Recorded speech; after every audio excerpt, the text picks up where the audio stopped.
تاریخ کے 20ویں سال کا ایک واقعہ ہے۔ عربوں کی ساری خرابیوں کے باوجود ان کے اندر ابھی تک اخلاق حسنہ کی بعض باقیات موجود تھیں۔ ظلم کے خلاف کبھی کبھار ان کی رگ حمیت جاگ اٹھتی تھی اور وہ ظالم سے مظلوم کا حق دلانے کے لیے سینہ سپر ہو جایا کرتے تھے۔ قبیلہ بنو زبید کا ایک شخص کچھ مال تجارت لے کر مکہ آیا۔ اس کی بیٹی بھی اس کے ساتھ تھی۔ اس تاجر سے اس کا سامان مکہ کے مشہور اور مالدار سردار عاص بن وائل نے خرید لیا، لیکن اس نے سینہ زوری کرتے ہوئے اس زبیدی تاجر کی بیٹی کو بھی اپنے قبضے میں لے لیا۔ وہ اجنبی شخص خانہ کعبہ میں آیا اور خانہ کعبہ کا غلاف پکڑ کر بلند آواز سے روتے پیٹتے ہوئے فریاد کرنے لگا، اے شہر مکہ کے شرفاء، تمہارے بااثر آدمی عاص بن وائل نے مجھ سے زبردستی میری بیٹی چھین لی ہے۔ میں مسافر ہوں، مظلوم ہوں، تمہاری خدمت میں درخواست گزار ہوں کہ میری داد رسی کرو اور میری بیٹی مجھے واپس دلاؤ۔ قریش کے کچھ نوجوانوں نے اس مظلوم کی آہ و پکار سنی تو اللہ نے ان کے دلوں میں یہ بات ڈال دی کہ مردانگی کا تقاضا ہے اس مسافر کی داد رسی کی جائے۔ جب تاریخ میں ہم اس واقعے کا مطالعہ کرتے ہیں تو دل میں یہ بات اٹھتی ہے کہ اللہ تعالیٰ نے اپنے گھر کے اندر ایک مظلوم کی داد رسی کو شرف قبولیت بخشتے ہوئے ان لوگوں کے دلوں میں خیر کی جانب آمادہ کر دیے۔ گمان غالب یہ ہے کہ یہ لوگ درجن بھر کے لگ بھگ ہوں گے۔ نبی صلی اللہ علیہ وسلم ان میں پیش تھے۔ یہ سب لوگ اس زبیدی کو اپنے ساتھ لے کر عاص بن وائل کے دروازے پر پہنچے، اسے باہر بلایا اور سب نے یک زبان ہو کر کہا، اس مظلوم پر تم نے کیوں ظلم ڈھایا ہے؟ اس ظالم نے کہا، میں نے کوئی ظلم نہیں کیا، وہ لڑکی کنیز ہے۔ جب مال کا سودا کیا تھا تو یہ لڑکی بھی میں نے اس شخص سے خرید لی تھی۔ عاص بن وائل کا جواب سن کر وفد کے لوگوں نے زبیدی سے وضاحت مانگی تو اس نے کہا، خانہ کعبہ کی عظمت و تقدس کی قسم، میں نے اپنی لڑکی نہیں بیچی اور نہ ہی وہ کنیز ہے، وہ میری بیٹی ہے، اور اس شخص نے اپنی قوت کے بل بوتے پر زبردستی اسے اغوا کر کے اپنے گھر میں ڈال دیا ہے۔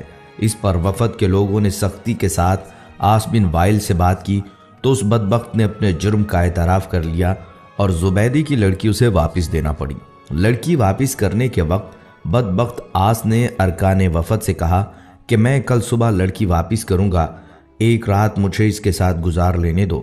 وفد کے تمام غیرت مند ارکان نے اسے سختی کے ساتھ اس بد ارادی پر شرم دلائی اور کہا، یہ ہرگز ممکن نہیں۔ چنانچہ اسے اپنے شیطانی ارادے پر عمل کا موقع نہ ملا۔ زبیدی کی بیٹی اسے واپس دلائی گئی۔ اب اس نے اپنی بیٹی کو ساتھ لیا اور اپنے علاقے کی طرف روانہ ہو گیا۔ ناظرین، اللہ سبحانہ تعالیٰ نے نبی صلی اللہ علیہ وسلم کو 40 سال کی عمر میں نبوت رسالت سے سرفراز فرمایا۔ نبوت سے نوازے جانے کے بعد آپ صلی اللہ علیہ وسلم 13 سال تک مکہ مکرمہ میں رہے۔ یہ زمانہ آپ صلی اللہ علیہ وسلم کی مکی زندگی کہلاتا ہے۔ آپ صلی اللہ علیہ وسلم نے مکی زندگی میں 3 سال تک خفیہ طور پر اپنے قریبی لوگوں کے سامنے اسلام پیش کیا۔ پھر آپ صلی اللہ علیہ وسلم نے 10 سال تک کھلم کھلا اشاعت اسلام کا کام کیا۔ اس کے بعد آپ صلی اللہ علیہ وسلم یثرب ہجرت کر گئے۔ اشاعت اسلام کی وجہ سے کفار مکہ آپ صلی اللہ علیہ وسلم کے جانی دشمن ہو گئے۔ جب تک نبی صلی اللہ علیہ وسلم نے اپنی نبوت اور رسالت کا اعلان نہیں کیا تھا، اس وقت تک آپ صلی اللہ علیہ وسلم مکہ میں ایک عقل مند اور دانشور، صادق اور امین اور اچھے انسان سے جانے جاتے تھے۔ جب آپ صلی اللہ علیہ وسلم نے اپنی نبوت کا اعلان کیا تو لوگوں نے آپ صلی اللہ علیہ وسلم کو جادوگر اور کاہن و ساحر جیسے معیوب لقب سے مشہور کرنے کی کوشش کی تاکہ لوگ آپ صلی اللہ علیہ وسلم کے قریب نہ آئیں اور نہ آپ صلی اللہ علیہ وسلم کی باتیں سنیں۔ طارق بن عبداللہ المحاربی رضی اللہ تعالیٰ عنہ فرماتے ہیں، میں نے اللہ کے رسول صلی اللہ علیہ وسلم کو بازار ذی المجاز میں دیکھا جبکہ میں خرید و فروخت میں مشغول تھا۔ آپ صلی اللہ علیہ وسلم سرخ جبہ زیب تن کیے ہوئے تھے اور بلند آواز سے یہ فرماتے جاتے تھے، اے لوگو، لا الہ الا اللہ کہو، فلاح پاؤ گے۔ ایک شخص آپ صلی اللہ علیہ وسلم کے پیچھے پیچھے پتھر مارتا جاتا تھا جس سے آپ صلی اللہ علیہ وسلم کی پنڈلی اور ایڑھی خون آلود ہو گئے۔ وہ شخص ساتھ ساتھ یہ بھی کہتا جاتا تھا، اے لوگو، اس کی بات نہ سننا، یہ جھوٹا ہے۔ محاربی فرماتے ہیں کہ میں نے لوگوں سے پوچھا، یہ شخص یعنی آپ صلی اللہ علیہ وسلم کون ہیں؟ لوگوں نے جواب دیا یہ لڑکا بنی عبد المطلب سے ہے۔ پھر میں نے پوچھا یہ شخص کون ہے جو اس کا پیچھا کر رہا ہے اور پتھر مار رہا ہے؟ لوگوں نے جواب دیا یہ آپ صلی اللہ علیہ وسلم کا چچا عبدالعزیٰ یعنی ابو لہب ہے۔ بازار ذوالمجاز میں آپ صلی اللہ علیہ وسلم پر ابو جہل کا مٹی پھینکنا۔ بنو مالک بن کنانہ کے ایک شیخ کہتے ہیں کہ میں اللہ کے رسول صلی اللہ علیہ وسلم کو بازار ذوالمجاز میں دیکھا کہ یہ فرماتے تھے اے لوگو لا الہ الا اللہ کہو فلاح پاؤ گے۔ راوی فرماتے ہیں کہ ابو جہل آپ صلی اللہ علیہ وسلم پر مٹی پھینکتا تھا اور یہ کہتا تھا اے لوگو خیال رکھنا یہ شخص تم کو تمہارے دین کے حوالے سے دھوکہ نہ دے دے، کیونکہ اس کا ارادہ ہے کہ تم لات و عزا کو چھوڑ دو، جبکہ رسول اللہ صلی اللہ علیہ وسلم اس کی طرف ذرہ برابر بھی التفات نہیں فرماتے تھے۔ ایک دفعہ نبی کریم صلی اللہ علیہ وسلم کعبہ شریف کے پاس نماز ادا کر رہے تھے۔ ابو جہل اور اس کے ساتھی وہاں بیٹھے تھے۔ ان میں سے بعض نے بعض سے کہا تم میں سے کون ہے جو فلاں قبیلے کی اونٹنی کی اوجڑی لائے اور محمد صلی اللہ علیہ وسلم سجدے میں جائیں تو اسے ان کی پشت پر رکھ دے۔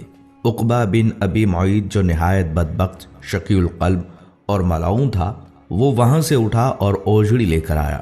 پھر وہ آپ صلی اللہ علیہ وسلم کے سجدے کا انتظار کرنے لگا۔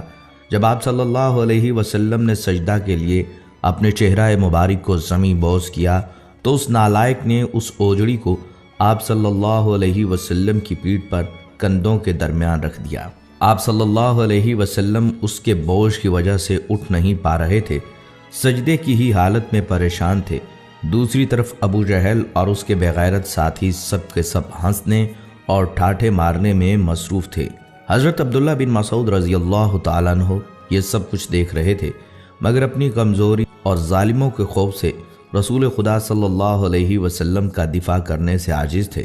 پھر آپ صلی اللہ علیہ وسلم کی لخت جگر حضرت فاطمہ رضی اللہ تعالیٰ عنہ آئیں اور اوجڑی کو آپ صلی اللہ علیہ وسلم کی پشت مبارک سے ہٹایا۔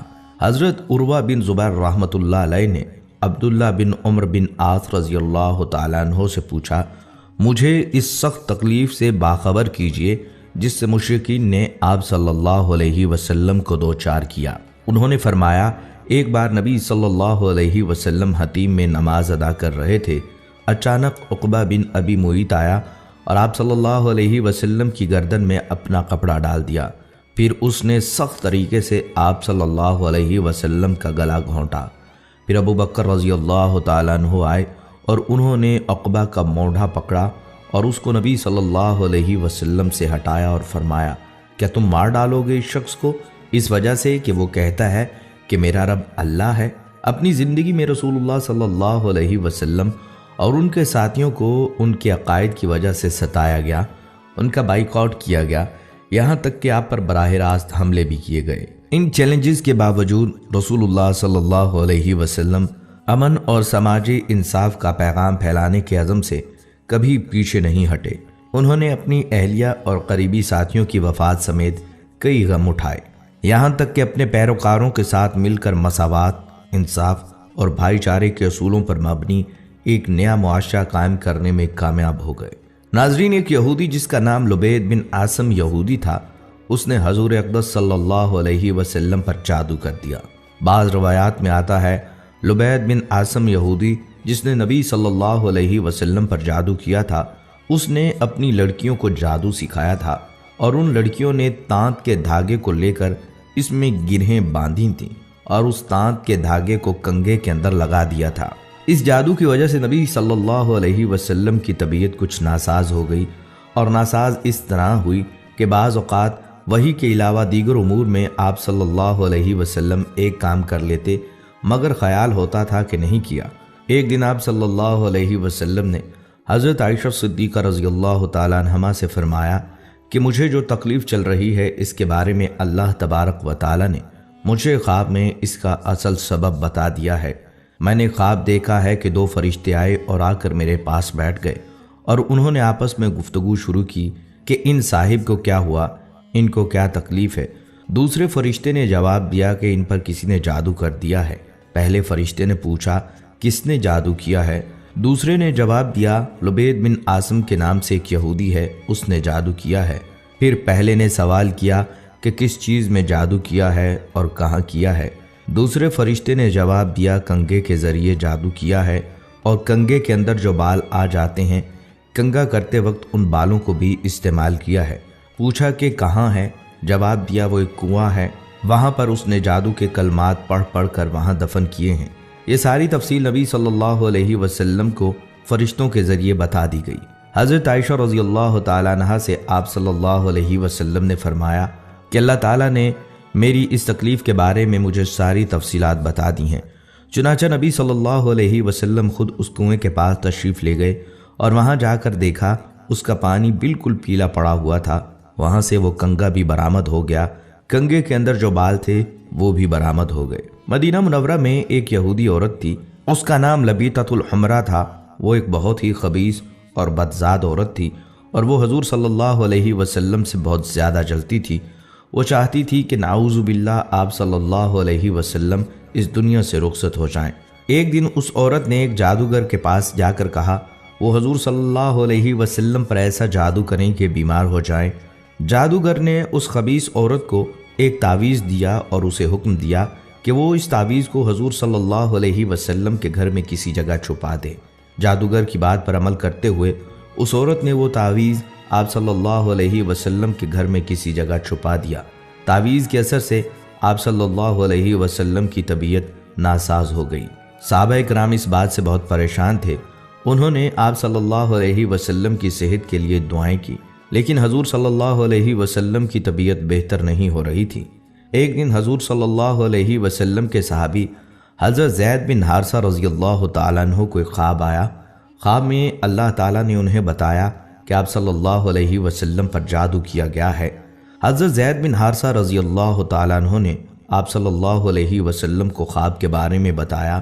آپ صلی اللہ علیہ وسلم نے حضرت زید بن حارثہ رضی اللہ تعالیٰ عنہ کو حکم دیا کہ وہ تعویذ تلاش کریں۔ حضرت زید بن حارثہ رضی اللہ تعالیٰ عنہ نے حضور صلی اللہ علیہ وسلم کے گھر کو تلاش کیا اور آخرکار انہوں نے تعویذ کو ایک کنویں میں پایا۔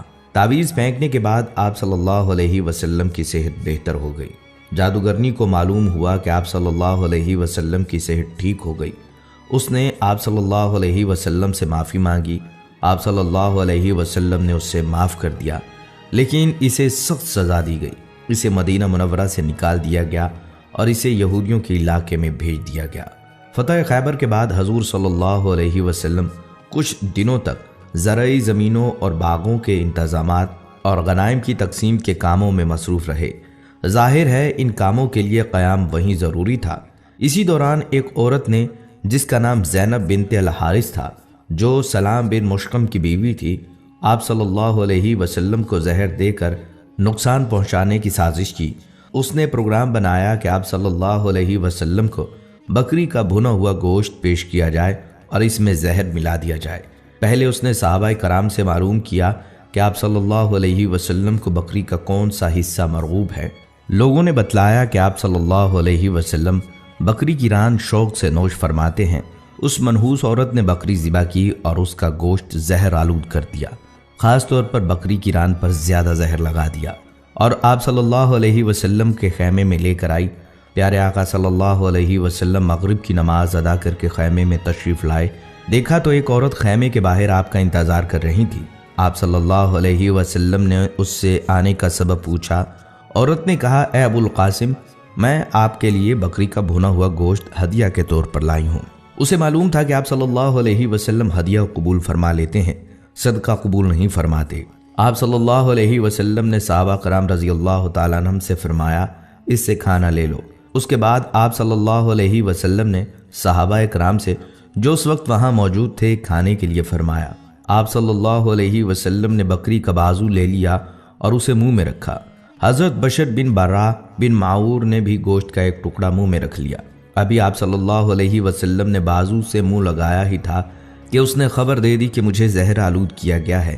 آپ صلی اللہ علیہ وسلم نے فوراً تھوک دیا، اگرچہ اس کا تھوڑا بہت اثر زبان پر رہ گیا۔ دوسری طرف حضرت بشر بن براہ آپ صلی اللہ علیہ وسلم کے ادب اور لحاظ کے سبب کھانا نہ تھوک پائے، حالانکہ آپ صلی اللہ علیہ وسلم نے فرما دیا تھا کوئی شخص یہ کھانا نہ کھائے، اس میں زہر ملا